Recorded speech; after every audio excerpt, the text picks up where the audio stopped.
Baik, Assalamualaikum warahmatullahi wabarakatuh. Waalaikumsalam Waalaikumsalam warahmatullahi warahmatullahi wabarakatuh. wabarakatuh. Alhamdulillahirabbil alamin wa bihi nasta'inu ala umuri dunyana waddin.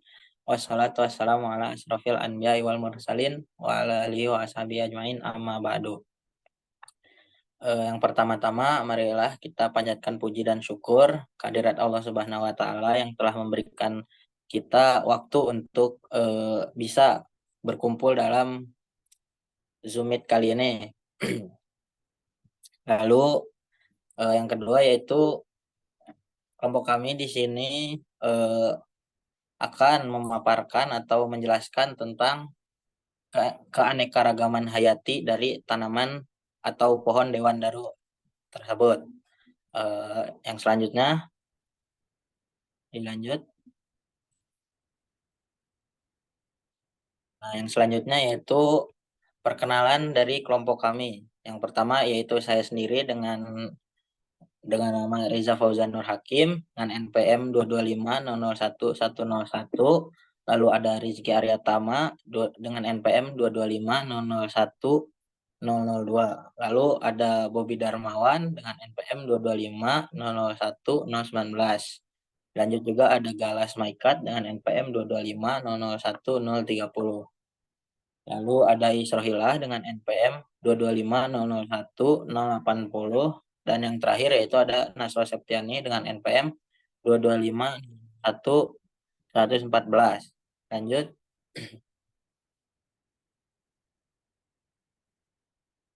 Nah, untuk mempersingkat waktu, kita beranjak kepada acara yang selanjutnya yaitu ada pemaparan materi. Eh, saya persilahkan kepada saudari Isrohilah, waktu dan medianya dipersilahkan. Sebelumnya, terima kasih kepada moderator yang telah memberikan saya waktunya. Sebelumnya, perkenalkan nama saya Surohila dengan NPM 225001080. Indonesia ini memiliki banyak keanekaragaman hayati, salah satunya tanaman dewan daru. Tanaman dewan daru atau dikenal dengan istilah cerme Belanda atau cerme London merupakan tanaman yang memiliki buahnya yang sangat berharga. Terus tanaman ini mempunyai fungsi sebagai tanaman hias. Lalu tanaman dewan daru ini mudah beradaptasi serta cepat tumbuh terutama di tanah yang subur. Karena membentuk semak-semak yang lebat ini, tanaman dewan daru mengeluarkan generasi asli. Tanaman dewan daru atau Genia uniflora memiliki kandungan biologis dan kandungan kimia. Untuk kandungan biologis sendiri, ekstrak dewan daru ini memiliki manfaat sebagai antibakteri menurut Khotimah tahun 2004 dan antioksidan. Sedangkan untuk kandungan kimia sendiri sebagai saponin, vitamin C, senyawa atsiri seperti sineole, citronella, sesquiterpen, flavonoid, dan antosianin menurut Arbiani. Nah, selain manfaat tersebut, di dewan daru ini di Brazil dapat digunakan sebagai pengobatan pada masalah perut, sedangkan di Suriname tanaman dewan daru ini dimanfaatkan sebagai obat penurun panas yang dapat dijadikannya itu dari ekstrak daun tersebut yang dikombinasikan dengan daun serai. Lalu dekosis air dari tanaman dewan daru ini digunakan sebagai penurun kolesterol dan tekanan darah yang sering digunakan di Paraguay. Sedangkan di Indonesia, tanaman dewan daru ini dapat dimanfaatkan sebagai pengobatan masalah bibir seperti bibir pecah-pecah, sariawan, gusi berdarah, serta obat pendingin tubuh, dan bisa dijadikan juga sebagai anti piretik dan sakit perut. Nah, tanaman dewan daru ini sering digunakan untuk ibu hamil yang mengidam, bisa dijadikan juga untuk campuran rujak. Sekian materi yang bisa saya sampaikan. Saya kembalikan lagi kepada moderator. Baik, terima kasih kepada Yusril yang telah memberikan pemaparan materinya. Semoga ilmunya bermanfaat bagi dirinya dan juga umumnya bagi kita semua. Lanjut, untuk pemaparan materi yang kedua akan dibawakan oleh Saudara Galas. Waktu dan medianya, silakan. Baik, apakah suara saya sudah terdengar? Terdengar. Baik, terima kasih kepada moderator yang telah mempersilahkan saya dan memberikan kesempatannya. Perkenalkan kembali, nama saya Galas Maikat dengan nomor NPM 22501-030. Selanjutnya, pematerian mengenai asal-muasal tanaman dewan daru. Baik, materi yang akan saya paparkan yaitu mengenai asal-muasal tanaman dewan daru. Tanaman dewan daru ini berasal dari Amerika Selatan. Tanaman dewan daru merupakan buah asli dari daerah tengah dan timur Afrika Selatan, khususnya Uruguay, Paraguay, Brazil, dan lain-lainnya. Tanaman dewan daru ini tumbuh liar di sepanjang tepi sungai dan tepi hutan Brazil. Tanaman dewan daru banyak ditemukan di daerah puncak Gunung Kawi, daerah Kepajeng, Malang. Dewan daru adalah pohon yang umurnya panjang, sehingga tidak bisa dijelaskan sejak kapan dewan daru yang ada di Gunung Kawi ini ada. Tetapi diperkirakan ditanam pada sekitar tahun 1870-an oleh R.M. Imam Sadiono. Bisa di next.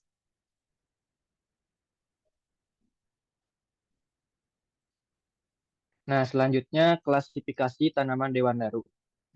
Yang pertama, sindomnya Plantae, divisi Spermatophyta, subdivisi Angiospermae, kelas Dicotyledon, ordo Myrtales, famili Myrtaceae, genus Eugenia, spesies Eugenia uniflora L. Cabang Eugenia uniflora yang menyebar ramping dan juga bengkok. Batang berkayu yang berbentuk bulat berwarna coklat. Eugenia uniflora adalah semak pohon setinggi 2 meter atau pohon kecil berbatang ganda hingga 7-10 meter tergantung lokasi penanamannya. Bisa di next. Nah, selanjutnya mengenai ciri umum tanaman dewan daru. Yang pertama, bentuk daun.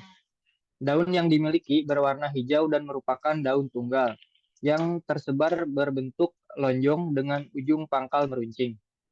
Nah, yang kedua, bunga dewan daru memiliki bunga berbentuk tunggal berkelamin 2 dengan 2 pelindung yang kecil berwarna hijau. Yang ketiga, buah dewan daru ketika matang dan berbuah warna hijau ke kuning-kuningan. Kemudian berwarna orange dan akhirnya menjadi warna gelap. Waktu dari bunga mekar hingga matang adalah sekitar 40 hari dan buah yang terlalu matang akan segera melepas dari pohonnya. Mungkin dari saya dicukupkan sekian. Mohon maaf bila ada kesalahan. Saya kembalikan lagi kepada moderator. Baik, terima kasih kepada Saudara Galas yang telah berikan pemaparan materinya. Semoga ilmunya dapat bermanfaat bagi dirinya dan umumnya bagi kita semua. Nah, yang selanjutnya yaitu pemaparan materi yang akan disampaikan oleh Saudari Naswa. Waktu dan medianya saya persilahkan. Baik, terima kasih kepada moderator yang telah memberikan waktunya kepada saya. Mungkin di sini saya akan menjelaskan mengenai manfaat tumbuhan dewan-daru.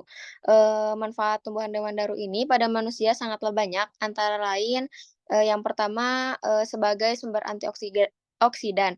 Pada bagian daun ditemukan senyawa yang bermanfaat sebagai antioksidan. Karotenoid dan fenolik berkhasiat sebagai antioksidan yang bekerja melawan radikal bebas yang masuk ke dalam tubuh manusia. Yang kedua ada sebagai obat diare. Pada warga Brazil menggunakan biji dewan daru untuk mengobati diare, dan biji dewan daru mampu menghambat pertumbuhan berbagai kuman. Salah satu kumannya yaitu kuman diare. Yang ketiga ada mencegah kanker. Mengkonsumsi daun dewan daru secara rutin dan teratur, maka akan menghambat penyebaran dan kanker yang ada di dalam tubuh manusia. Yang keempat ada sebagai antibakteri. Mengkonsumsi ekstrak daun dewan daru akan membunuh bakteri yang ada di dalam tubuh manusia. Yang kelima, mencegah osteoporosis. Kandungan yang ada di dalam daun dewan daru memang sangat berpengaruh banyak terhadap kesehatan tulang. Next.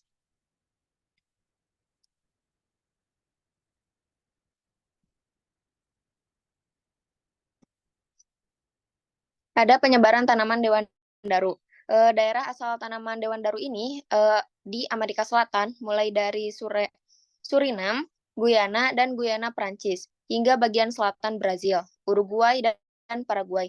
Namun saat ini sudah tersebar di seluruh kawasan tropis dan subtropis.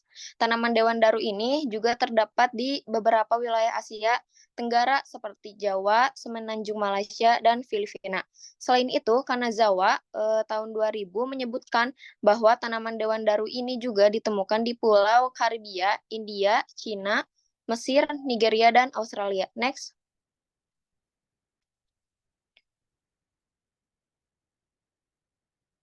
Nah, mungkin ada cara perbanyakan alami pada tanaman dewan daru dengan cara genetik, membutuhkan biji dari buah dewan daru yang sudah tua atau berasal dari buah yang sudah berwarna merah atau sudah matang. Langkah-langkahnya yaitu bersihkan biji dari sisa daging buah yang tertinggal, lalu timbun biji di dalam media tanam yang sehat. Kemudian disiram basah dan letakkan semaian biji dewan daru ini pada area yang terkena sinar matahari hingga biji mulai tumbuh. Ciri daun pucuknya berwarna merah, mirip seperti pucuk daun jambu, namun lebih kecil dan tipis. Menanam dari biji memang mudah, tetapi tanaman tersebut butuh waktu yang lama untuk nantinya menghasilkan buah atau panen. Mungkin materi yang saya sampaikan cukup, saya kembalikan kepada moderator. Nah, baik, terima kasih kepada Saudari Naswa yang telah memberikan atau memaparkan materinya. Semoga ilmunya dapat bermanfaat bagi dirinya dan umumnya bagi kita semua. Yang selanjutnya yaitu pemaparan materi yang akan disampaikan oleh Saudara Rizky Aryatama. Waktu dan medianya saya persilahkan.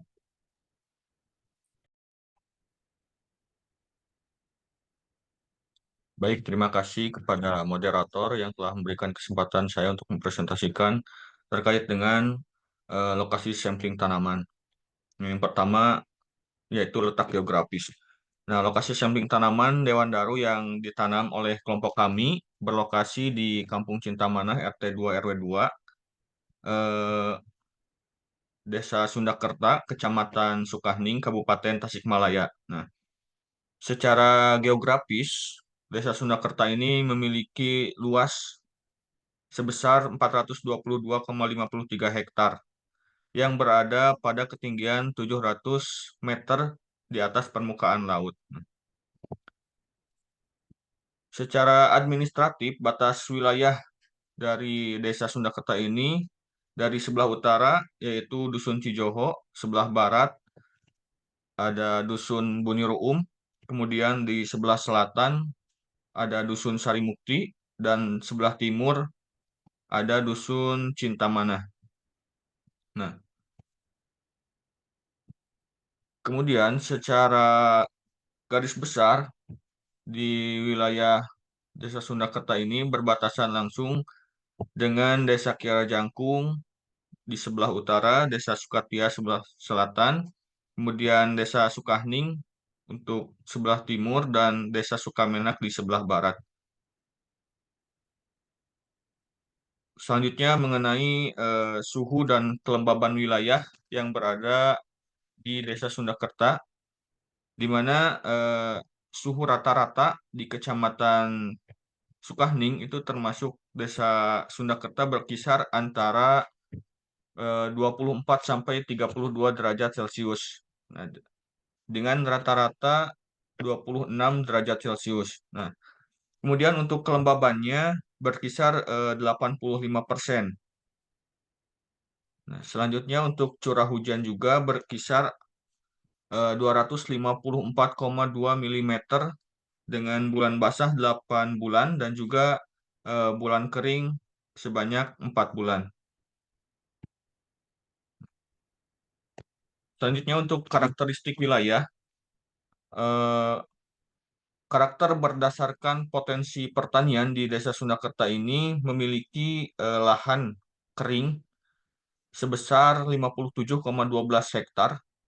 Nah, di mana sebagian besar masyarakat di Desa Sundakerta ini bermata pencaharian sebagai petani yang banyaknya sebanyak 905 jiwa.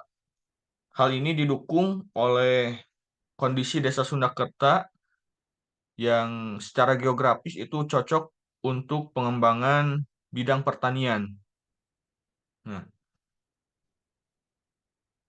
di mana pertanian yang dikembangkan di Desa Sundakerta ini yakni tanaman padi, tanaman kawung yang berasal dari gula aren, dari tanaman aren maksudnya, dan juga sayur-sayuran. Kemudian Desa Sundakerta juga memiliki potensi perkebunan seluas 65,485 hektar. Nah, jenis komoditas yang dikembangkan itu seperti aren, kelapa, kemudian labu.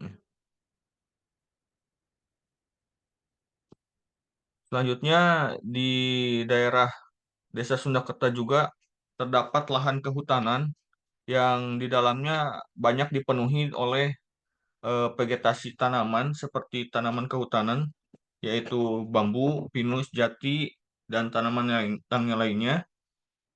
Dan tidak lupa ada juga tanaman yang cukup langka, yaitu tanaman dewandaru dan juga tanaman parijoto.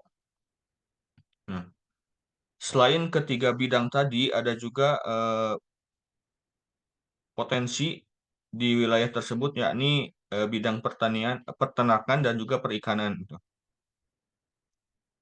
Nah, di Desa Sundakerta ini banyak yang memelihara ternak domba, ayam, dan juga perikanan sebab kondisi air yang jernih dari pegunungan karena letaknya Desa Sundakerta ini berada di bawah kaki gunung gitu. Kemudian untuk populasi penduduk, Desa Sundakerta ini memiliki 5 dusun dengan 8 RW dan juga 20 RT yang memiliki jumlah total penduduk kurang lebih 3.416 jiwa, di mana sebanyak 1.703 orang warga berjenis kelamin laki-laki dan perempuan sebanyak 1.713 orang. Nah, dengan jumlah kakak sebanyak 1.582, di mana mayoritas masyarakat di Desa Sundakerta ini beragama Islam dan juga rata-rata penduduk bermata pencaharian sebagai petani dan juga wirausahawan.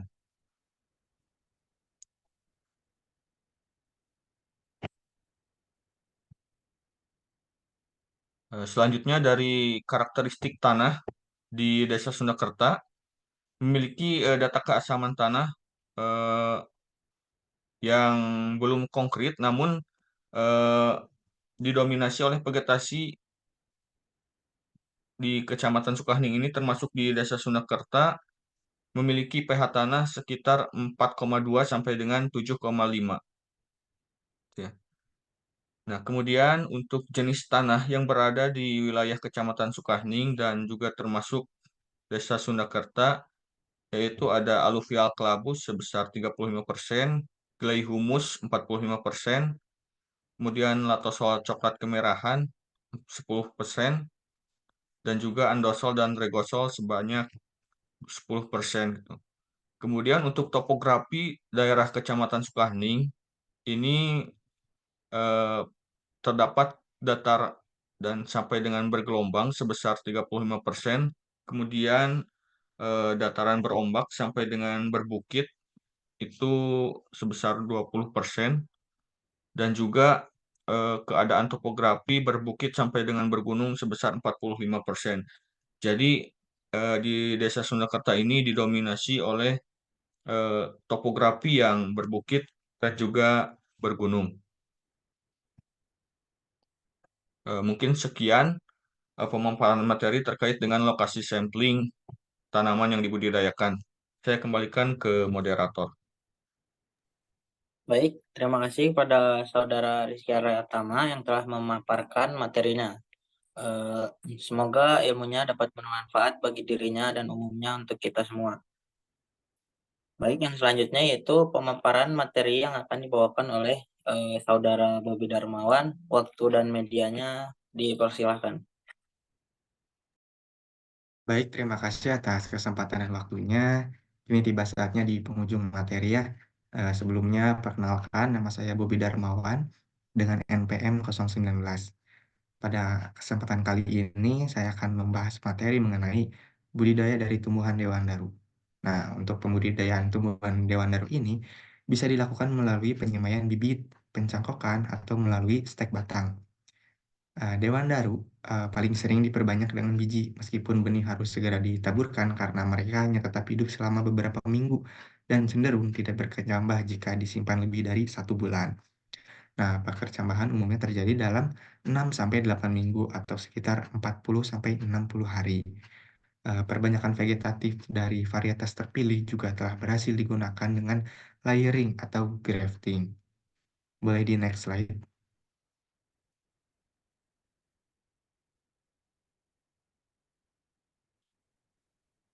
Nah, untuk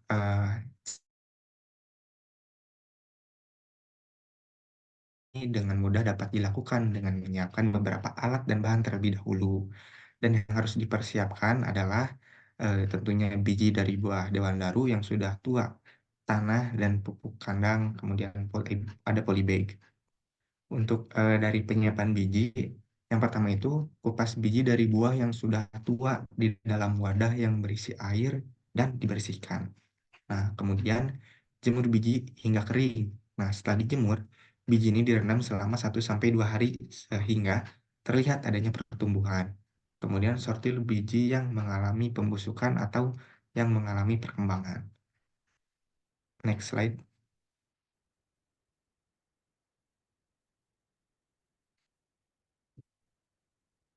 Nah, masih di cara penanaman biji ya, penyiapan tempat dan media tanam juga tentunya sangat berpengaruh terhadap biji dewan-daru yang dapat dilakukan setelah biji sudah siap. Penyiapan media ini bisa dilakukan lebih awal apabila jumlah biji yang akan disemai memiliki kuantitas yang cukup banyak. Nah, dalam menyiapkan media tanam dapat dilakukan hal-hal sebagai berikut. Yang pertama itu campurkan tanah dengan pupuk kandang menggunakan perbandingan 3:1. Nah, 3 untuk tanah dan 1 ini untuk pupuk kandang. Kemudian siapkan polybag yang sudah diberi lubang agar sirkulasi air dan udaranya tidak terganggu tentunya. Lalu masukkan media tanah ke polybag hingga penuh dan lakukan penyiraman pada media tanah secukupnya dengan air bersih. Next slide.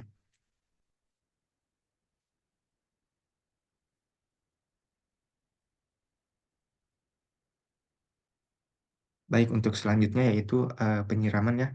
Nah, penyiraman yang tepat ini akan memberikan hasil pertumbuhan yang optimal tentunya. Agar penyiraman sesuai dengan kebutuhannya, maka ada beberapa hal yang perlu diperhatikan. Antara lain seperti kualitas air yang bersih. Jadi air yang dilakukan untuk penyiraman ini harus yang benar-benar bersih, tidak boleh terkontaminasi oleh zat-zat kimia manapun. Kemudian jumlah kebutuhan airnya, karena memang tumbuhan dewan-daru ini tidak sangat over gitu untuk kebutuhan airnya, namun cukup saja dan memerlukan sinar matahari yang banyak gitu untuk proses pertumbuhannya. Kemudian waktu pemberian airnya ini kita harus tahu apakah memang pagi hari, sore hari, tengah malam gitu ya. tapi untuk yang paling idealnya yaitu pada pagi ke siang hari. Kemudian cara menyiramnya juga merupakan suatu faktor yang pentingnya, seperti penyiramannya dilakukan pada bagian daerah perakaran gitu dalam jumlahnya yang cukup. Kemudian media basah hingga bagian terdalamnya secara merata, dan sisa air siraman mengalir keluar melalui lubang aerasi. Nah, untuk selanjutnya boleh di next slide.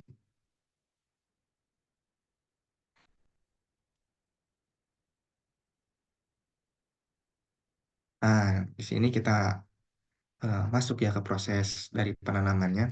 Untuk penanaman biji dewan daru ini dilakukan setelah biji dan media tanam sudah disiapkan tentunya.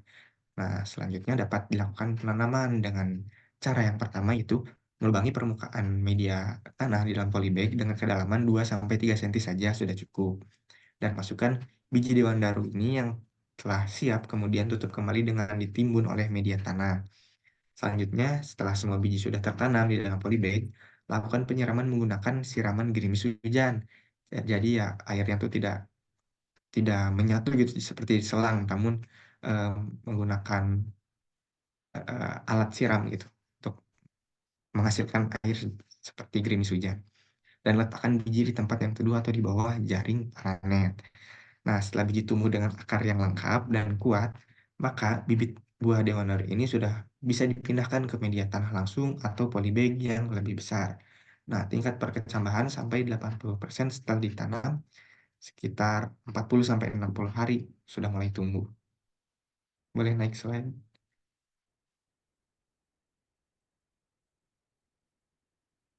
Oke, untuk masih di proses penanaman ya. Untuk pembungaan dan pembuahannya dapat dimulai ketika tanaman dewan daru ini sudah berusia 2 tahun dalam keadaan yang menguntungkan biasanya. Nah, pembungaan dan pembuahan berlanjut dalam waktu yang lama, bisa sampai 6 hingga 8 minggu, dan tergantung juga pada iklim. Nah, mungkin ada beberapa tanaman dalam 1 tahun. Nah, buahnya ini matang dalam waktu 5-6 minggu setelah berbunga. Nah, buah berwarna orange ke merah gelap sampai hitam.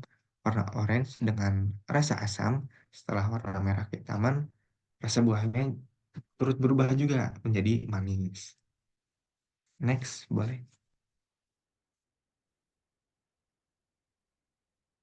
Oke, mungkin dicukupkannya dari saya. Mohon maaf bila ada kesalahan. Saya kembalikan lagi kepada moderator. Baik, terima kasih kepada Saudara Bobi Darmawan yang telah menyampaikan materinya. Semoga ilmunya dapat bermanfaat bagi dirinya dan umumnya bagi kita semua. Amin. Baik, teman-teman, mungkin sudah dicukupkan dari penyampaian materi tentang keanekaragaman hayati dari tanaman dewan daru tersebut, yang dapat diberikan kesimpulan, yaitu keanekaragaman hayati sudah selayaknya ini menjadi perhatian pemerintah Indonesia, karena dalam hal ini khususnya ini dapat mendukung gitu dan juga menjaga agar tidak terjadinya kelangkaan jenis tanaman maupun jenis hewan yang dimiliki. Nah, Indonesia sendiri adalah negara dengan jumlah flora dan fauna yang melimpah. Jadi sudah seharusnya kita sebagai masyarakat Indonesia menjaga kelestarian dan keanekaragaman yang dimiliki oleh negara kita. Baik, mungkin sudah dicukupkan sekian ya teman-teman untuk penyampaian dari keanekaragaman hayati tentang tanaman dewan daru. Kurang lebihnya mohon maaf dari kelompok kami. Billahi taufik wal hidayah. Wassalamualaikum warahmatullahi wabarakatuh. Waalaikumsalam warahmatullahi wabarakatuh. Waalaikumsalam warahmatullahi wabarakatuh.